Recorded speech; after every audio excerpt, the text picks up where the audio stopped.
Yang pertama ada teori merkantilisme. Teori ini muncul pada abad ke-19 oleh Mirabeau. Teori ini muncul pada saat penjajahan Eropa sehingga teori ini dipakai oleh bangsa-bangsa Eropa. Karena saat itu belum ada ekspor dan impor seperti sekarang ini. Contohnya negara Perancis yang saat itu menjajah Vietnam. Dengan menekan pasukannya untuk menjajah dengan mengambil sumber daya alam, terutama emas dan lain-lain. Setelah merampas, pasukan Prancis tersebut pulang ke negaranya dengan membawa emas atau logam mulia. Dalam teori merkantilisme ini, kesejahteraan suatu negara diukur dari banyaknya cadangan logam mulia, yang semakin bertambah apabila surplus neraca perdagangan meningkat dari waktu ke waktu. Upaya mendapatkan surplus perlu adanya campur tangan pemerintah. Teori ini mengatakan bahwa keuntungan suatu negara dilihat dari melakukan sebanyak mungkin ekspor dan sedikit mungkin impor. Ada istilah zero sum game yang berarti kekayaan suatu negara sama dengan kemiskinan negara lain. Yang kedua ada teori dari Adam Smith. Adam Smith menggemukakan pendapatnya pada tahun 1776 yang menyatakan bahwa negara memiliki keuntungan absolut, yakni ketika memiliki sumber daya yang lebih banyak dibandingkan negara lain. Berbeda dengan pandangan merkantilisme, Adam Smith mengatakan bahwa campur tangan pemerintah menyebabkan kerusakan mekanisme pasar. Contohnya Indonesia dengan Malaysia. Mereka memproduksi dalam waktu 1 jam dan menghasilkan produk pakaian dan gandum dengan jumlah yang berbeda. Indonesia memproduksi pakaian 10 unit, sedangkan Malaysia 8 unit. Lalu Indonesia memproduksi gandum 5 karung, sedangkan Malaysia 7 karung. Keunggulan absolut yang dikemukakan Adam Smith mengarah pada Indonesia, karena Indonesia mampu menciptakan efisiensi waktu dalam 1 jam memproduksi 10 pakaian dibandingkan Malaysia yang hanya menghasilkan 8 unit pakaian. Lalu, Malaysia unggul dalam memproduksi gandum dalam waktu 1 jam dengan menghasilkan 8 karung dibandingkan Indonesia yang hanya menghasilkan 5 karung saja. Sehingga Indonesia harus mengimpor gandum dari Malaysia, sedangkan Malaysia harus mengimpor pakaian dari Indonesia. Lalu, suatu negara dapat dikatakan absolut ketika negara tersebut memiliki sumber daya yang lebih mutlak, efisien dibandingkan negara lain. Dan keunggulan absolut ini juga tidak dapat dilakukan hanya dengan satu negara saja. Dan yang ketiga ada dari David Ricardo. David Ricardo mengemukakan pendapatnya pada tahun 1817 bahwa suatu negara tidak dapat memproduksi suatu produk yang lebih efisien sehingga membutuhkan negara lain untuk memproduksi barang tersebut. Contohnya negara A dan negara B yang mampu dalam memproduksi sebuah spidol, akan tetapi negara A lebih unggul dalam memproduksi tintanya, sedangkan negara B lebih unggul dalam memproduksi kerangka luar spidol tersebut. Sehingga negara A dan B melakukan ekspor dan impor untuk menciptakan barang dengan efisien.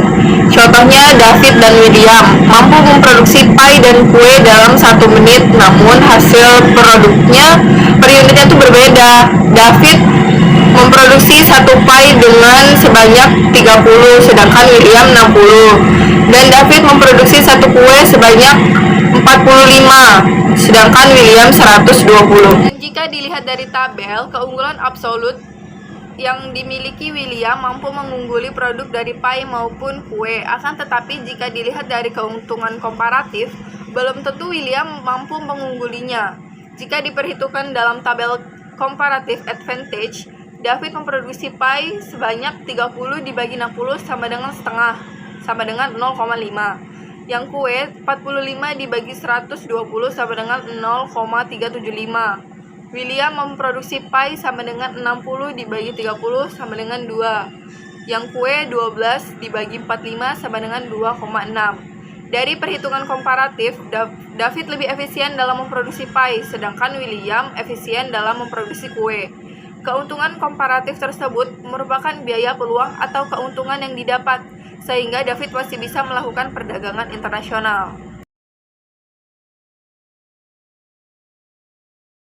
Karena Indonesia menjadi negara berkembang karena ia belum mampu mengolah sumber dayanya. Meskipun sumber daya yang dimilikinya melimpah, jika dikaitkan dengan teori merkantilisme, Indonesia memiliki cadangan emas yang sangat melimpah dan kesejahteraan negara Indonesia seharusnya lebih tinggi. Akan tetapi, sumber daya manusia yang berkualitas belum merata, sehingga membuat Indonesia belum bisa mengolah sendiri sumber daya yang dimilikinya tersebut. Keterbatasan untuk penyaluran pembangunan infrastruktur yang masih kurang juga menjadi penyebab nih Indonesia belum maju. Indonesia juga masih ketergantungan impor yang banyak dibandingkan dengan ekspor yang sangat sedikit.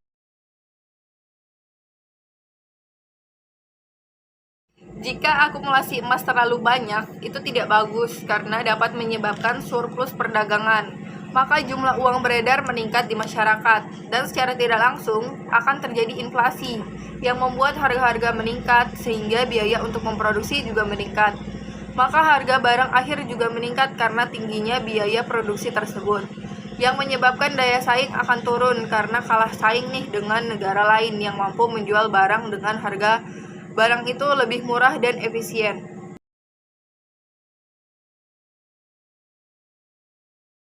Keunggulan absolut adalah ketika memiliki sumber daya yang mutlak, efisien, banyak, sehingga menghasilkan barang yang lebih murah dari negara lain dan dapat menjual atau mengekspor lebih banyak. Negara tersebut melakukan spesialisasi sehingga barang yang dihasilkan lebih baik dan berkualitas dari negara lain, sehingga dapat dikatakan absolut. Negara tersebut dapat memiliki keunggulan absolut dengan dua barang sekaligus.